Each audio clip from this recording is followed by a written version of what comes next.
Good morning everyone and welcome back to my channel. কেমন আছো তোমরা সবাই? আশা করছি সবাই ভালো আছো আর আমিও ভালো আছি। আর আজকে হচ্ছে জানুয়ারির 14 তারিখ, বাজছে এখন সকাল 8টা। আর এই 8টার সময় আমাদের ব্রেকফাস্ট হয়ে গেছে, বেরিয়েও পড়েছে বাজারের উদ্দেশ্যে। ফ্রিজে কোনো সবজি নেই, তো কিছু সবজি নিতে এসেছি। আদা রসুন নেবো, মাছ নেবো, এখান থেকে একটু লেবুও নিয়ে নিলাম। আর পেঁয়াজ ছিল না একটাও ঘরে, তো এখান থেকে বেশ কিছুটা পেঁয়াজও নিয়ে নিলাম। বাজার করে বাড়িতে চলে এসেছি, এসে বাজারগুলোকে গুছিয়ে রাখবো। খুব একটা বেশি কিছু আনিনি, মাছ নিয়ে এসেছি, এখানে লাল শাক এনেছি, বাঁধাকপি, ফুলকপি, শীতের যা সবজি টুকটাক সেই সবজি নিয়ে এসেছি।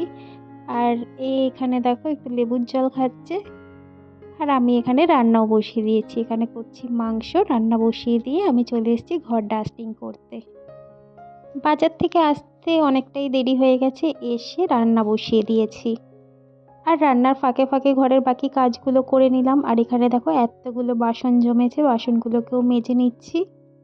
একটা সংসারে রান্না ছাড়াও কত কাজ থাকে।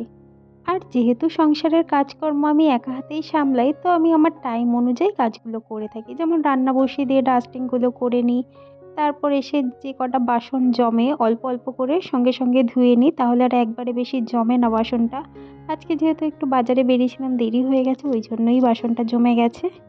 তাড়াহুড়ো করে কাজকর্মগুলো করছিলাম, তো ঠান্ডাটা অতটা লাগছিল না। এখন আস্তে আস্তে যেন আবার ঠান্ডা লাগছে। স্নানও করতে হবে, অনেকগুলো জামা কাপড় ভেজানো আছে, সেগুলোকেও কাচতে হবে। ওগুলো একেবারে স্নান করার আগেই কাচবো, না হলে না, একেই শীতকাল, এখন যদি কাচতে যাই ওই জামা কাপড়গুলো ভিজে যাবে। আর ওই ঠান্ডা মধ্যে ভেজা জামা কাপড় পরে কাজকর্মগুলো করতে পারবো না, ওই জন্য স্নান করার আগে কাচবো, কেচে একেবারে স্নান করে ছাদে গিয়ে মেলে দেবো।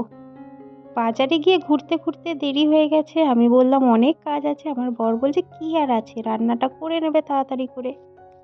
কিন্তু একটা সংসারে রান্নার বাইরেও যে কত কাজ থাকে, সেটা যে কাজগুলো করে সেই জানে একমাত্র। ঘরটাকে ঝাড়ু দিয়ে নিয়েছি, এবার ঘরটাকে ভালো করে মুছে নেব। রান্নার পরেই আমি জেনারেলি ঘরটা মুছে থাকি। তো রান্না বান্না আমার কমপ্লিট হয়ে গেছে, এখন ঘরটাকে মুছে নিচ্ছি।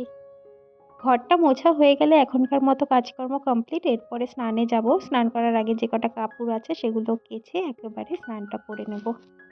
আর এখন অলরেডি 1টা বেজে গেছে। তো চলো ঘরটা মুছে স্নানটা করে নিই, আবার তোমাদের সাথে পরে দেখা হচ্ছে।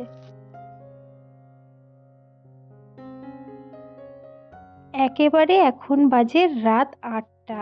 এখন তোমাদের সাথে দেখা হচ্ছে। সেই দুপুরবেলা স্নান করার আগে তোমাদের সাথে ব্লগটা শেয়ার করেছিলাম।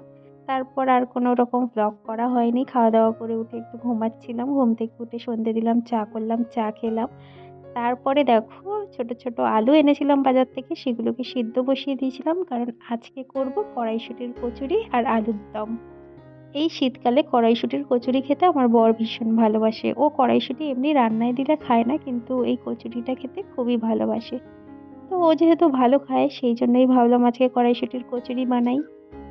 তো আমি তো এইভাবে আলুর দম করি, তোমাদের সাথে আগেও শেয়ার করেছি। তেলটা গরম করে এর মধ্যে একটু পাঁচফোড়ন দিয়ে দিয়েছি, আর অল্প একটু আদা রসুনের পেস্ট দিয়ে দিয়েছি। তার মধ্যে দিয়ে দিলাম টমেটো, বেশ কিছুটা টমেটো কুচিয়ে রেখেছিলাম, মানে 3টের মতো টমেটো কেটে রেখেছিলাম, সেটা দিয়ে দিলাম। তারপর নুন, হলুদ, লঙ্কার গুঁড়ো, একটু জিরের গুঁড়ো দিয়ে ভালো করে টমেটোটা কষাতে থাকবো, যতক্ষণে না একদম তেল ছেড়ে দিচ্ছে আর টমেটোটা পুরো গলে যাবে। নর্মাল আলুর দম তো অনেক খেয়েছে, এরকমভাবে একদিন আলুর দম বানিয়ে খেয়ে দেখবে, ভীষণ ভালো লাগে।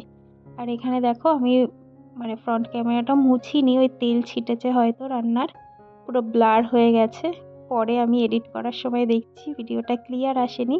আর এখানে কড়াইশুঁটিগুলো ছাড়িয়ে দেখো মিক্সিং জারে দিয়ে দিয়েছি, আদা কাঁচা লঙ্কা দিয়ে পেস্ট বানিয়ে নিয়েছি। এরপর কড়াই একটু সর্ষের তেল গরম করে নিলাম, তারপর এর মধ্যে দিয়ে দেবো একটুখানি হিং। তারপর হালকা একটু নাড়াচাড়া করে যে পেস্টটা বানিয়ে রেখেছিলাম কড়াইশুঁটির, সেটা দিয়ে দেবো। কড়াইশুঁটির কচুরি করতে সবাই জানে, মানে যারা রান্নাবান্না করে সবাই মোটামুটি জানে। তো আমি কিভাবে করছি সেটাই তোমাদের সাথে শেয়ার করছি। তারপর এর মধ্যে একটুখানি নুন দিয়ে দিলাম, তারপর ভালো করে কষাতে থাকবো। এদিকে পুরটা বানাচ্ছি, এদিকে আলুর দমটা বানাচ্ছি। টমেটোটা ভালো করে মানে নরম হয়ে গেছে, ওর মধ্যে সিদ্ধ করে রাখা আলুটা দিয়ে দিয়েছি। এরপর আমি একদম লো ফ্লেমে এটা ভালো করে রান্না করতে থাকবো, আর আমি কোনো রকম জল অ্যাড করবো না। এই আলুর দমটা এরকম শুকনো শুকনোই ভালো লাগে। এখানে দেখো আলুর দমটা আমার হচ্ছে, আর এদিকে এই পুরটার মধ্যে আমি একটু ভাজা মশলা দিয়ে দিলাম। আর আজকে না প্রচণ্ড ঠান্ডা পড়েছে। এই ভাজা মশলাটার মধ্যে আছে মৌরি, জিরে, ধনে, শুকনো লঙ্কা শুকনো খোলায় ভেজে তারপর গুঁড়ো করে নিয়েছি। আর বেশ কিছুটা চিনি দিয়ে দিলাম 1 চামচের মতো, কারণ এই কড়াইশুঁটির কচুরিটা একটু মিষ্টি মিষ্টি খেতেই ভালো লাগে। দেখো কড়া থেকে উঠে আসছে, তো পুরটা আমার রেডি হয়ে গেছে। আর এদিকে আলুর দমটাও অনেকক্ষণ ধরে লো ফ্লেমে আমি এইভাবে কষাচ্ছি। আর নামানোর আগে একটুখানি ধনেপাতা দিয়ে দিলাম। শীতকালে তো আলুর দমে ধনেপাতার ফ্লেভারটা ভীষণ ভালো লাগে। তো আলুর দম আমার রেডি, ওদিকে পুরো রেডি হয়ে গেছে, আটাও আমি মেখে নিয়েছি, আটা মানে ময়দা। তো এখানে দেখো রেডি করে কড়াইশুঁটির কচুরিটা ভাজতে বসিয়ে দিয়েছি। তেলটা গরম হয়নি, তার আগেই আমি ছেড়ে দিলাম কচুরিটাকে, ওই জন্য দেখো ফুলছে না।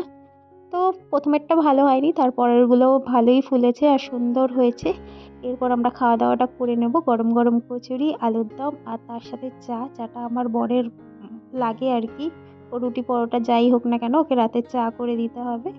তো এই হচ্ছে রাতের ডিনার। তো চলো খাওয়া দাওয়া করে এবার শুয়ে পড়বো। ভিডিওটা ভালো লাগলে please do like, comment, share and please subscribe my channel. দেখা হচ্ছে আগামীকাল একটা নতুন ব্লগের সাথে। সবাই ভালো থেকো।